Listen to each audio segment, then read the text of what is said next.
하나님, 사람이 떡으로만 사는 게 아니요 하나님 말씀으로 산다 하신 그 말씀 앞에 있습니다. 오늘도 그 말씀을 주시고 주신 말씀으로 살게 하옵소서. 무익한 종을 불쌍히 여기시고 말씀을 운반의 도구로 사용해 주셔서 선포하게 하옵소서. 말씀이신 예수님의 이름으로 기도합니다. 아멘. 아멘. 자, 그러면 설교 원고를 보시고요. 시작하겠습니다.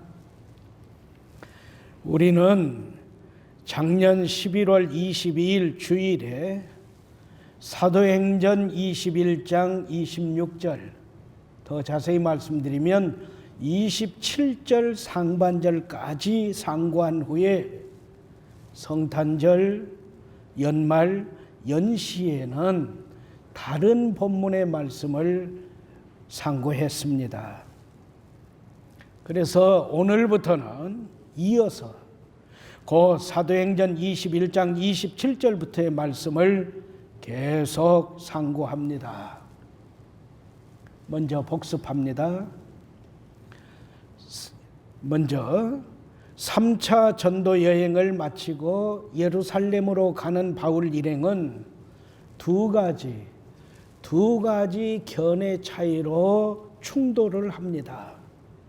하나는 성령 충만한 바울의 동역자들과 각 교회의 성도들은 바울의 예루살렘으로 가는 발길을 만류합니다. 가면 체포되어서 감옥에 갇히고 고통을 당한다는 거죠.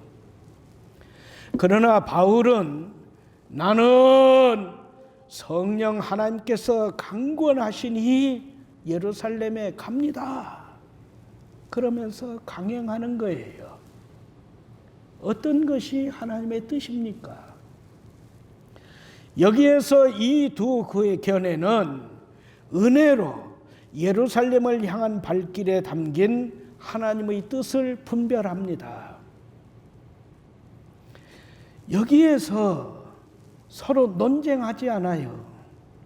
내 말을 무시해 상처받았다 삐치지 않아요. 당신 알아서 해. 나는 안 가. 낙오되지 않아요. 함께 예루살렘으로 직행했습니다. 말씀은 교훈합니다. 바울의 일사각오 그리고 일행의 주님의 뜻대로 순종함을 배우세요. 예루살렘 교회 야고보 사도와 성도들은 바울과 그 일행을 기쁨으로 영접합니다.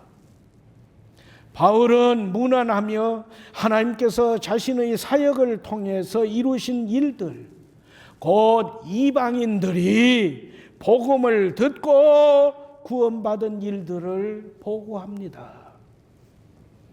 그러자 야고보 사도와 예루살렘 교회는 이방인에게 구원을 주신 하나님께 영광을 돌렸습니다. 할렐루야. 아멘. 그리고 바울에게 부탁합니다. 요청합니다. 교회와 복음 증언을 위해서 바울 자신이 기꺼이 희생해 주세요. 요청합니다. 곧 바울의 사역을 곡해한 유대인들과의 충돌을 피하기 위해서 마침 서원 기도를 마친 예루살렘 교회 성도 4사람이 하나님께 드리는 결례 제물을 바울이 대신 봉헌해 달라는 거예요.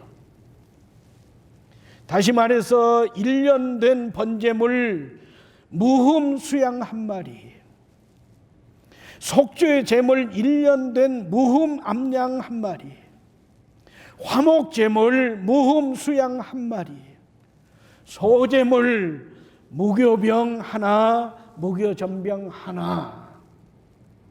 이 하나 한 사람 몫을 4사람의 몫으로 4배의 값으로 막대한 비용을 모두 바울이 부담해 봉헌해 달라는 거예요. 그러면 유대인들이 바울에 대한 오해를 풀 겁니다. 그렇게 합시다. 그렇게 요청하고 제안하는 겁니다. 바울은 이 일이 자신의 고백에 어긋난 일이지만 교회가 요청하니까, 교회가 부탁하니까 수용하고 지킵니다. 교회의 권위에 순복하는 거죠. 교회의 권위에 자기 자신의 희생을 감내하는 거죠. 복음을 위해서, 교회를 위해서, 성도들이 평안함을 위해서 교회가 든든히 세워짐을 원한다 하니 순복하는 거죠. 말씀은 이 시간에 우리에게 묻습니다. 교회 섬기는 나의 자세는 어떠합니까? 어떻게 섬기겠다 다짐하는 겁니까? 말씀은 어떻게 교훈하고 있습니까? 우리가 지난 11월 22일 여기까지 공부했습니다. 오늘은 진일보합니다. 다시금 말씀에 집중해 주세요. 오늘의 말씀 27절부터 32절 말씀은 이렇게 시작합니다. 그 이레가 거의 참해 하나님께 서원한 네 사람의 결례 제물 봉헌 이레가 끝날 무렵에 성령 하나님께서 계속 예고하셨던 일, 바울이 예루살렘에서 체포되어 이방인에게 넘겨진다, 하나님께서, 성령 하나님께서 예고하셨던 말씀의 사건이 실제로 발생했습니다. 여기에서 우리는 말합니다. 여기에서 우리는 하나님께 항의합니다. 하나님, 어찌 이럴 수 있어요? 이건 아니잖아요. 그렇죠? 하나님은 왜 하나님께 충성하고 사명에 충실하고 동행과 성도들의 만류를 뿌리치면서 순종하고 막대한 비용의 헌금을 봉헌한 바울에게 이런 시련을 허용하시는 겁니까? 하나님, 이리 하시면 누가 하나님을 믿겠어요? 누가 하나님을 섬기겠어요? 우리는 그렇게 하나님께 항의합니다. 이러한 항의에서 하나님은 역대하 32장 1절 말씀, 히스기야에게 있었던 사건을 통해 대답하십니다. 이 모든 충성된 일을 한 후에, 이 모든 충성된 일을 한 후에 히스기야가 우상을 없앴어요. 성전을 청결케 했어요. 유월절을 지켰어요. 말씀대로 다 행한 후에 아수르가 침공하는 전쟁의 위기를 맞이합니다. 그렇지만 히스기야는 이 위기에서 하나님께 범죄하지 않았습니다. 나에게는 아무런 잘못이 없어요. 가정에도 문제가 없어요. 하나님께서 말씀하신 대로 순종했어요. 그렇지만 하나님을 잘 믿었어요. 하나님의 뜻대로 살았어요. 하나님의 뜻을 이루는 일꾼으로 충성을 했어요. 그러더라도 중대한 국면에 임하게 되었습니다. 죽느냐 사느냐, 망하느냐 살아남느냐, 이 난국에 봉착하게 되었습니다. 그러기도 한다는 것이죠. 문제는 이 난국에 봉착한다는 것이 아니라 이러한 위기에서 어떻게 대처함이 성도로서의 합당한 자세인가, 이것이라는 거죠. 이런 위기에서도 불안, 갈등, 원망의 멍에를 벗어버리고 하나님을 하나님으로 섬겨 위기를 이기고 위기를 극복하고 위기를 정복하는 성도, 성산인의 삶, 말씀하신 대로 순종하여 성전과 자신과 백성의 성결을 회복할 뿐만 아니라 그 후에 닥친 위기에서 불평하지 않고 원망하지 않고 회복한 믿음 생활을 물거품으로 만들지 아니하는, 자신이 먼저 하나님 말씀을 굳게 믿고 그 말씀을 견고히 붙들고 백성을 모아서 하나님 말씀으로 위로해요, 격려해요, 안심을 시켜요. 그리고 나서 자신이 하나님의 성전에 들어가서 무릎을 꿇고 울부짖었다 합니다. 이러한 히스기야에게 하나님은 로마서 8장 28절에 담긴 약속으로 살게 해 주셨습니다. 우리가 경험하여 아는 것은 이것입니다. 하나님을 사랑하는 사람들, 곧 하나님의 뜻대로 부르심을 입은 사람들에게는 모든 일이 서로 합력해서 선을 이룬다. 할렐루야, 아멘. 말씀은 교훈합니다. 하나님은 말씀하시며 촉구하십니다. 이제는 성산교회의 성도된 너의 차례이다. 이제는 성산교회의 차례이다. 구원의 하나님 여호와는 위기를 이긴 너를 통해 영광 얻으시기를 원하시며 말씀하신다. 내가 너와 함께 있으니 두려워하지 말라. 내가 너의 하나님이시니 떨지 마라, 쫄지 마라. 내가 너를 강하고 굳세게 해주겠다. 내가 참으로 너를 도와주겠다.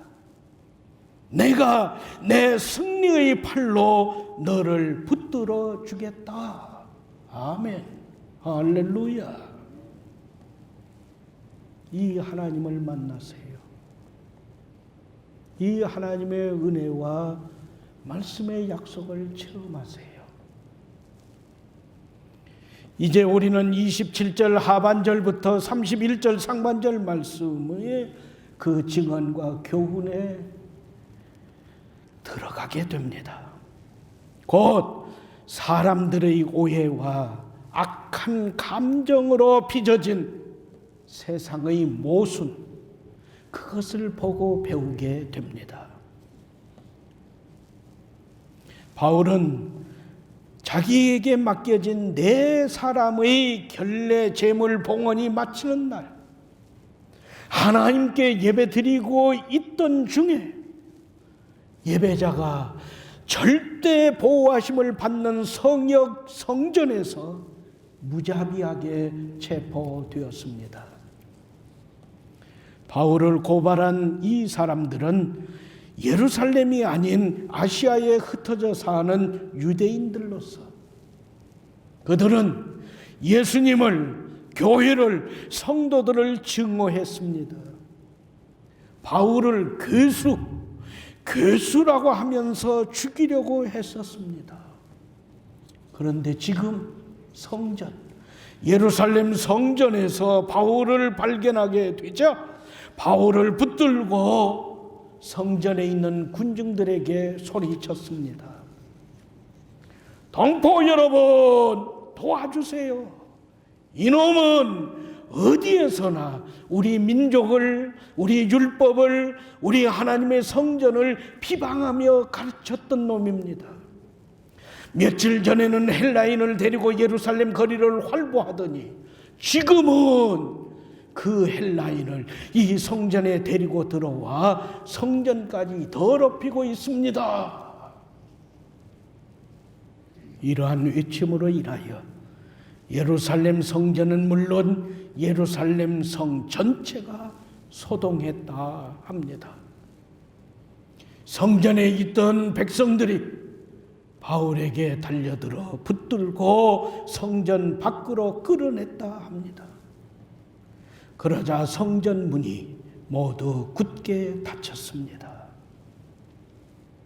말씀은 교훈합니다. 예나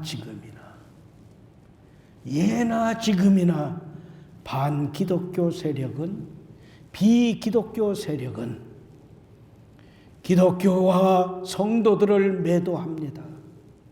매도한 그것을 입증하려고 거짓말을, 부당한 말을, 그럴듯한 말을 일삼다가 그게 통하지 않으면, 불가능하면 끊임없이 악평을 하고 폭행과 고함으로 교회를, 성도의 삶을, 그 권위를 실추시키려고 합니다. 그들은 말합니다. 기독교는, 바울은 우리에 대한 반감을 가지고 있고 우리의 법을 거부하고 성전의 절대감을 지닌 사람이다. 기독교는, 바울은 사악한 예배로 세상을 소동케 하는, 오늘 우리로 말하자면 코로나19 전염병의 온상이다. 기독교는, 바울은 성전을 더럽힌 개독교니 우리가 붙잡아 우리가 없애버려야 한다. 그렇게 말합니다. 이는 말씀하신 대로 결례 제사 예배와 봉헌을 진행함, 그것을 에베소 사람 드로피모라 추측하고 오해에서 비롯된 무지였다 말씀이 증언합니다. 하나님의 백성으로 하나님의 말씀에 따라 서원했잖아요. 그 서원을 마치고 이젠 하나님께서 말씀하신 대로 일주일 동안 결례 제사 제물을 봉헌하면서 마치는 거잖아요. 그러한 바울을, 그러한 4명의 서원자들을 헬라인이라고, 이방인이라고 그렇게 매도하면서, 추측하면서 오해하여 이 사단을 벌어지게 하는 거죠. 이 모든 게 거짓이었습니다. 대적은 흉계를 꾸미고 자신의 무고에 대한 합리적 증거 찾기의 혈안이었어요. 불의와 터무니없는 추측으로 덮어 씌웠어요. 자신들의 불법을 정당화시키려고 했어요. 그게 실제예요. 야고보 사도와 예루살렘 교회, 그리고 바울, 오늘의 성도들은 대적들의 중상모략과 거짓을 교회가 결백하면, 성도들이 결백하면 막아낼 수 있다고 생각을 해요. 그러나 그들이 보는 성전에서 결례 제물 봉헌으로 호감을 얻으려고 했지만은 오히려 그것이 바울이 체포되는 빌미를 제공함이 되었어요. 바울이 그 결례 제물을 봉헌하는 일을 거부하고 성전을 찾지 않았으면 체포되는 일도 없었다는 거예요. 대적은 하나님 성전에서 하나님 말씀을 잊어버렸어요. 생명 존중, 합법적인 절차 없어요. 재판관도 아닌 자기들이 바울의 즉결 처형을 스스로 결정했어요. 사단은 대적과 회방을 일삼는데 언제부터예요? 에덴 동산의 아담과 하와를 무너뜨린 그때부터 오늘까지, 아니 예수님의 재림 심판 직전까지 계속 이렇게 하는 겁니다. 이후 대적은 말씀하신 대로의 예배자 바울을 성전 밖으로 끌어냅니다. 그리고 성전 문을 폐쇄했습니다. 대적은 예배자를 성전 밖으로 거칠게 끌어내며 넌 절대 예배자가 될 수 없다. 예배자가 되어서는 안 된다. 극심한 증오심을 나타내며 성전에서 예배자를 내쫓았어요. 그러면 기독교 신앙의 예배자가 도태되리라 착각한 것이죠. 진일보하여 대적은 바울을 죽이고자 구타했으니 이때의 바울은 마치 사자떼에 둘러싸인 어린 양 모습 그것이었어요. 그럼에도 바울은 나는 결박당할 뿐 아니라 예루살렘에서 죽음까지도 각오하였다 고백했던 그 고백대로 그냥 그렇게 당했어요.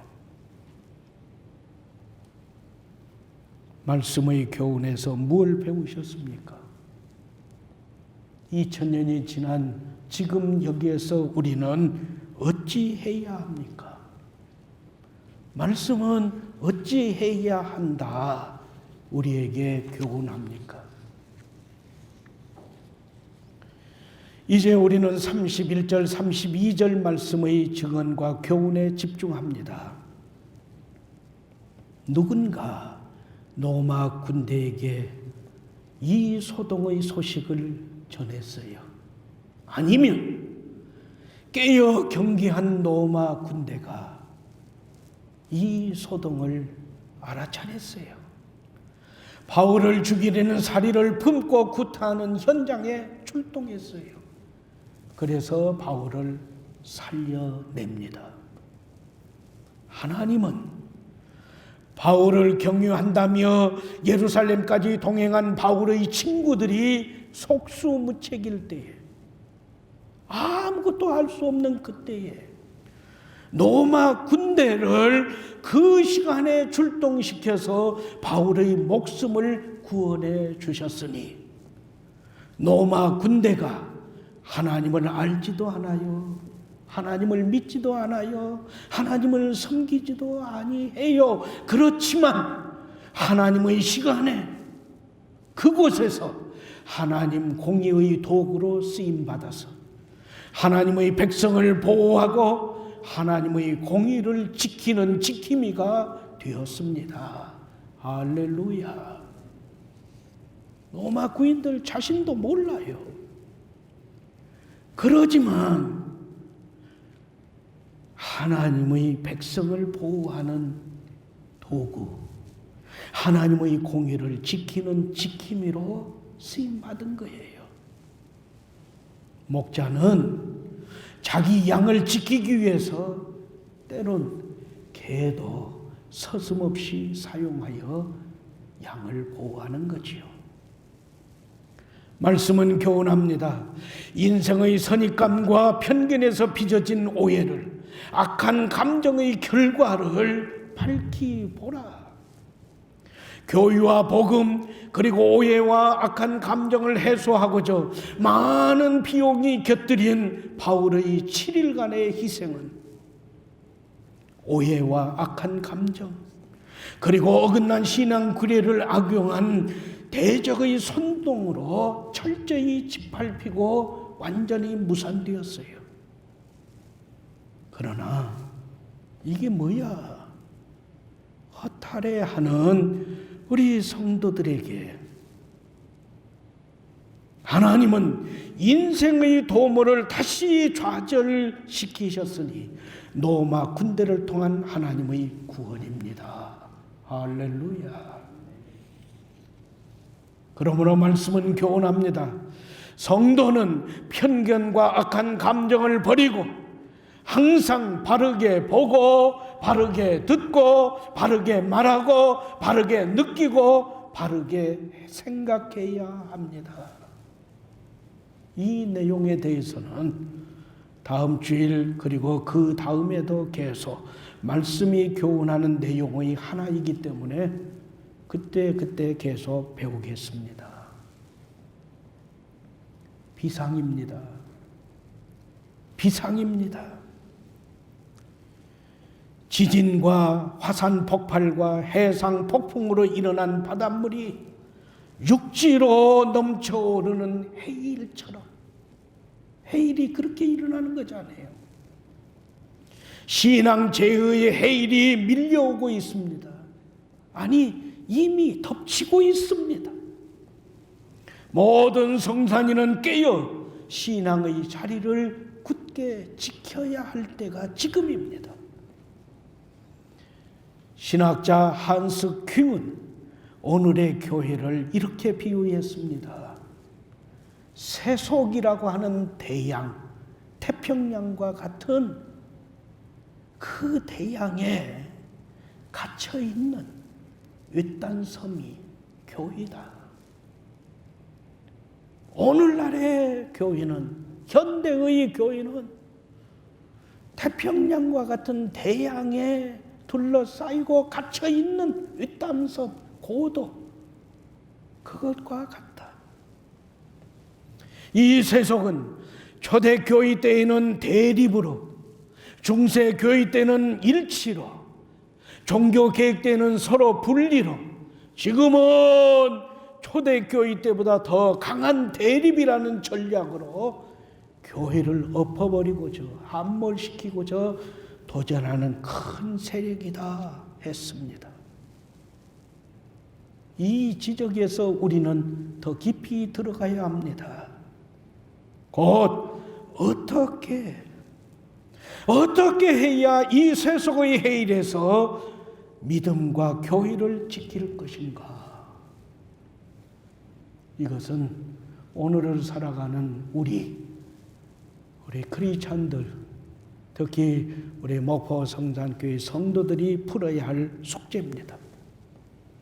말씀은 교훈합니다. 이 세대를 본받지 말고 그 세속이 너를 세속 틀 속에 틀어놓고 세속의 맞춤 인생으로 살게 함을 거부하여라. 말씀대로 사는 성도로 변화되어서 하나님의 선하시고 기뻐하시고 온전하신 뜻이 무엇인지 분별하도록 하라. 이를 위해서 성도의 교제로 재무장과 재충전을 이루면서 예수님을 닮아가는 예찬 이사동을 이루세요. 주인 의식과 함께 종의 자세로, 이게 거꾸로 되면 안 되죠. 주인 자세로, 주인 종의 의식으로, 이게 아니고 주인 의식과 종의 자세로 경건에 힘쓰며 사역과 섬김과 봉사와 전도에 임해야 한다. 자신의 주장과 소신과 자존심, 심지어 말씀과 교회법에 의한 자기 권리까지도 복음 전파를 위해서, 교회의 권위를 위해서, 성도들의 평안을 위해서 기꺼이 자기 희생을 감내해야 한다. 그래서 교회와 복음, 성도들, 그리고 자신이 평강을 얻고 교회를 든든히 세워 하나님께 영광 돌리는 삶을 살아가세요. 할렐루야. 아멘. 드릴 말씀은 모두 드렸습니다. 이 엄중한 시대에 어떻게 하나님을 기쁘시게 하고 모든 사람들에게 유익을 주고 내 자신의 삶의 보람과 긍지와 그 아름다움으로 그득히 채우면서 믿음을 지켜나갈지 오늘의 말씀으로 되새김질하면서 정립하는 여러분에게 주님의 은혜와 평강이 충만히 임하시길 주님의 이름으로 축원합니다.